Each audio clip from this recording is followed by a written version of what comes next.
টাঙ্গাইলে পুলিশের হাতে আটক ছাত্রলীগ ও যুবলীগের ২ কর্মীকে ছাড়াতে থানায় তদবির করতে যান জামায়াতে ইসলামীর নেতাকর্মীরা। তাদের দাবি, আটক হওয়া ব্যক্তিরা আগে আওয়ামী লীগের সহযোগী সংগঠনের রাজনীতির সাথে জড়িত থাকলেও পরবর্তীতে জামায়াতে যোগ দেন। তবে জামায়াত নেতাদের তদবিরেও দুজনকে থানা থেকে ছাড়েনি পুলিশ, তাদেরকে আদালতে পাঠানো হয়। জানা গেছে, টাঙ্গাইল শহর থেকে মানিকবাবু ও ইসমাইল নামে ২ যুবককে আটক করে পুলিশ।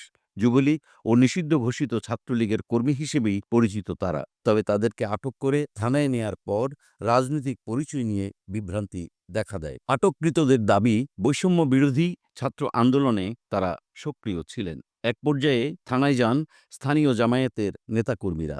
তারা দাবি করেন, আটক মানিক ও ইসমাইল একসময়ে আওয়ামী লীগের সহযোগী সংগঠনের সাথে যুক্ত থাকলেও পরবর্তীতে জামায়াতের রাজনীতির সাথে সম্পৃক্ত হন। দুজনকে ছেড়ে দিতে তদবির করেন জামায়াত নেতারা, তবে কাজ হয়নি তদবিরে। পুলিশ তাদের আদালতে পাঠায়। এ বিষয়ে জামাতের স্থানীয় এক নেতা বলেন, ২০২৩ সালে এই দুজন আমাদের সংগঠনের কর্মী হিসেবে অগ্রগতি লাভ করে। এজন্য তাদেরকে আমরা জামায়াতের কর্মী হিসেবে দাবি করেছি। ছাত্রলীগ ও যুবলীগের বিষয়ে জিজ্ঞেস করা হলে বলা হয়, যে কোনো অর্গানাইজেশনের সঙ্গে সম্পৃক্ততা থাকতেই পারে। যেমন আমাদের আমির ডাক্তার শফিকুল ইসলামও একসময় বাম রাজনীতি করতেন।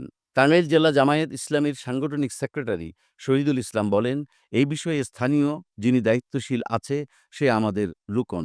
সে জানিয়েছে, গ্রেফতার হওয়া এই ২ জন তার টার্গেটে কাজ করে। তাই আগে ছাত্রলীগ এবং যুবলীগে থাকলেও এখন সে আমাদের কর্মী হিসেবেই গণ্য হবে।